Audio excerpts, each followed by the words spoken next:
Bonjour les amis, alors on est dans le potager, il est tôt le matin, à l'heure du soleil il est 6 heures.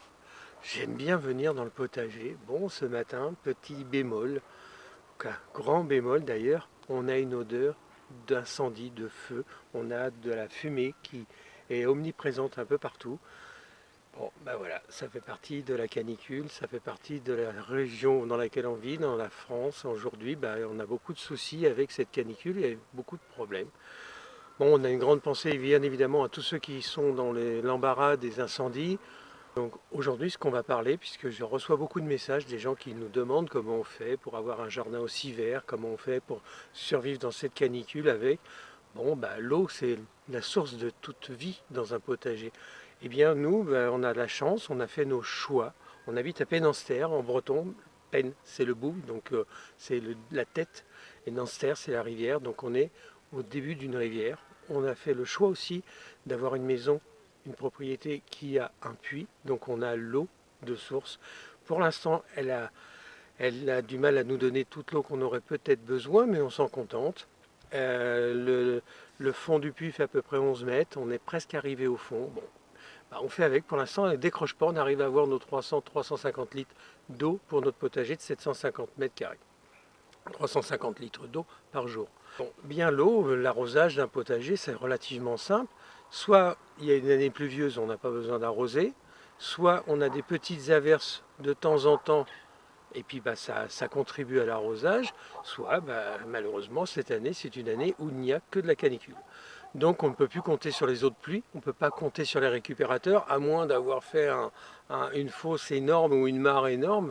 Bon, ça c'est en Bretagne, ils ont connu déjà cette expérience-là dans les années 73 ou 76 quand il y a eu la canicule. À partir de là, il y a eu un programme en Bretagne qui avait été mis en place pour avoir des étangs et des réserves d'eau de partout, de façon à ce que les pâturages et puis les bêtes et puis que les cultures puissent continuer, même s'il y a une canicule. Donc les Bretons sont plutôt bien équipés.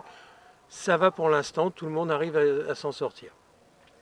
Alors, l'arrosage, on va commencer par les choses tout à fait normales, la pluie. Quand il y a des pluies intermittentes qui arrivent de temps en temps, l'eau qui tombe, elle n'est pas très propre. Il suffit de lever les yeux, il y a toujours un avion qui passe quelque part. Et là, en ce moment, avec la canicule, il n'y a pas de pluie, le ciel est chargé de particules. Dès les premières pluies, vous allez avoir un dépôt de particules qui circulent dans l'air et on va avoir tout ça sur nos potagers. Donc là, ça ne sera pas très bon pour le potager. Ensuite, les cuves, les réserves d'eau, cette année, si vous avez un potager, forcément vous êtes en rupture, vous êtes obligé d'arroser avec l'eau de la ville si vous n'avez pas un puits. Bon, alors si vous avez de l'eau de la ville, essayez de trouver des grands récipients où vous pouvez laisser aérer l'eau de façon à ce que tous les solvants s'évaporent, surtout l'eau de javel, pour pas que vos légumes subissent une attaque avec des produits qui ne sont pas tout à fait propres pour la consommation d'un potager. Et puis sinon, nous, on a eu la chance de faire ce choix. Enfin, pas la chance, c'est qu'on a cherché ça aussi, d'avoir de l'eau dans la propriété avec un puits, et ça, c'est l'idéal. Alors, nous ne faisons pas d'arrosage automatique. Pourquoi? Parce que l'arrosage automatique, vous n'êtes pas sur vos légumes. Si vous avez des maladies qui arrivent, vous n'avez pas le temps de les voir. Si vous avez des chenilles ou des insectes qui vous dévorent vos légumes, vous n'avez pas le temps de le voir venir. Chaque matin, chaque soir, nous vérifions comment se comportent nos légumes. C'est du travail, c'est de la présence, bien évidemment. De toute manière, si on veut avoir un potager, à un moment ou un autre, il faut y être dedans. Donc nous, on y est tout le temps, presque. Et puis après, on contribue à leur amélioration. Par exemple, là, on a fait tous nos nouveaux semis. Je vous montre. En 2021, on a retiré toute la paille du potager. Pourquoi? Parce qu'il y avait une invasion de limaces et que ça favorisait leur venue.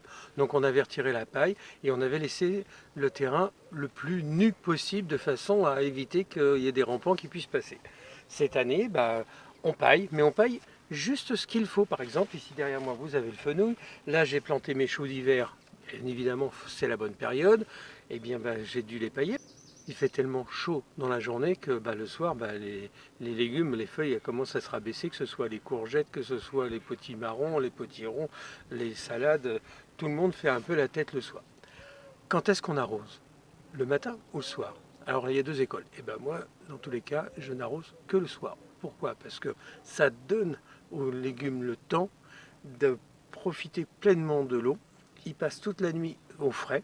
En Bretagne, on a des nuits qui tombent entre 15 et 18 degrés. Donc là, les légumes, forcément, ils sont en pleine forme. Le matin, vous les voyez, on va jeter un petit œil sur les choux, qui sont un véritable exemple. Et le matin, ils sont en pleine forme. Donc, pour lutter contre cette canicule, un arrosage au besoin de chaque légume, c'est-à-dire que je regarde la terre autour de chaque légume. Si je vois que ça souffre un peu, j'arrose. La fréquence des arrosages. Alors, chaque légume est différent, chaque fleur est différente, ils ont tous un besoin différent. Alors quand c'est des jeunes pousses, bien évidemment, les 9-10 premiers jours, je les arrose tous les jours, tous les soirs. Par exemple, là j'ai semé de la mâche. Bon, si j'ai la mâche, je veux qu'elle pousse, j'arrose légèrement le soir, mais ne jamais détremper. Il faut arroser avec parcimonie, parce qu'il faut vraiment mettre juste ce qu'il faut. Donc en réalité, vous regardez, vous testez, et puis je tourne, mais au fur et à mesure, je n'arrose pas tout, tous les jours non plus, même si c'est la canicule. J'ai arrosé le maïs, là, puisqu'on a du maïs doux à l'extérieur. Je ne l'avais pas fait depuis 15 jours, il avait l'air de tenir le coup. J'ai vu que les premières feuilles en bas commençaient à jaunir. Et j'ai arrosé hier soir plus intensément. Donc là, j'ai mis beaucoup d'eau. Les haricots tarbais, les haricots espagnols qui grimpent. Ça se voit de toute manière.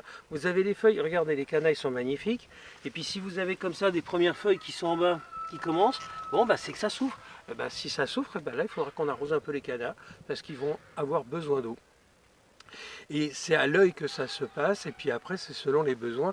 Puis vous voyez tout de suite. Nous, vous regardez, on a la chance d'avoir un terrain avec de l'eau. Notre potager est vert. Vous avez tous remarqué, comme nous d'ailleurs, c'est que les épisodes de canicule deviennent de plus en plus réguliers. Donc ça fait partie de la vie du jardinier. Ce n'est pas une année exceptionnelle. Maintenant, tous les 2, 3, 4 ans, on a une année, c'est une année de catastrophe. Donc là, cette année, c'est encore plus. 3e épisode de canicule dans l'été. Ça fait vraiment beaucoup de souffrance pour nos légumes. Mais il faut vraiment être dessus. Donc, soit vous préférez ne pas faire de légumes, et puis c'est tout à fait logique, parce qu'on a des personnes qui nous ont dit non, c'est trop compliqué, on fait pas cette année. Donc il faut s'acclimater, s'y préparer, savoir envisager. Donc faire des réserves d'eau, c'est quasiment impossible de faire des réserves d'eau qui vont faire tenir tout l'été. Donc effectivement, c'est compliqué. Je compatis pour beaucoup de gens qui m'envoient des messages en me disant qu'ils n'ont rien cette année, que tout est sec, tout est... Il y a la région aussi qui veut ça. Donc nous, on est en Bretagne, dans le cœur de la Bretagne. Donc les autres années, les gens rigolent un peu parce qu'on a beaucoup de pluie. Rappelez-vous, j'ai dû faire une grosse tranchée tout en haut du potager pour drainer l'eau, tellement il y avait de l'eau dans le jardin il y a 2 ans. Cette année, c'est plutôt agréable d'avoir un jardin qui est ouvert. Les légumes s'y plaisent. On arrose tous les jours, selon les besoins. Et s'il faut tous les jours, oui. S'il faut, non. Et puis on s'adapte. Et puis surtout, nous, ce qu'on fait, c'est qu'on arrose le soir pour favoriser nos légumes. On a paillé certains légumes qui ont besoin. Par exemple, les poireaux qui sont derrière, les poireaux d'été, j'ai coupé toutes les têtes pour qu'ils repartent. Parce qu'ils ont eu tellement chaud que les poireaux d'hiver sont plus beaux que les poireaux d'été. Ça fait partie aussi des choses. Donc là, qu'est-ce que je vais faire? Je vais biner, parce qu'un binage, ça vaut aussi 2 arrosages. C'est un dicton, mais qui veut dire beaucoup de choses. Aérer votre terre pour pouvoir que, quand vous mettez de l'eau, que ça aille directement aux racines. Allez, on va finir sur un petit brin d'humour et 2 anecdotes des semaines qui viennent de se passer, parce que vous voyez là, ce sont mes magnifiques épinards. Bien sûr que non, ce sont nos endives. Sandrine, la semaine dernière, je pense qu'elle est partie, elle me dit hop, j'ai dit mais c'est pas des épinards, c'est des endives. Et puis on a oublié de le retirer dans la vidéo. Donc voilà. Et puis une autre petite chose pour rigoler, la boulette, parce qu'il en faut de temps en temps. Nous avons reçu d'une abonnée, on l'embrasse très fort, des haricots qui sont des Saint-Fiacre et qui se plantent à la Pentecôte. Ce sont des haricots plats qu'on mange quand ils sont comme ça, même un peu plus petits que ça. Et on ne savait pas, donc on a vu que c'était des grimpants, donc on s'est adapté, on a fait des tipis, on ne savait pas du tout ce qu'il y avait dedans. Et donc on est en train de se faire une méga collection pour l'année prochaine, donc l'année prochaine pour les manger. Là, c'est de la graine. Donc oui, effectivement, on rigole. Donc normalement, ça se mange comme ça. Et puis voilà, donc on ne savait pas, mais de temps en temps, il faut bien qu'on fasse des boulettes, hein. C'est fini pour aujourd'hui. Vous savez, faut bien savoir se moquer soi-même. C'est ce qu'on dit, hein, c'est avoir de l'humour, c'est savoir commencer par se moquer de soi-même. Donc bah oui, forcément, on essaye d'avoir un brin d'humour dans cette période qui est très triste et puis qui est difficile pour les potagers.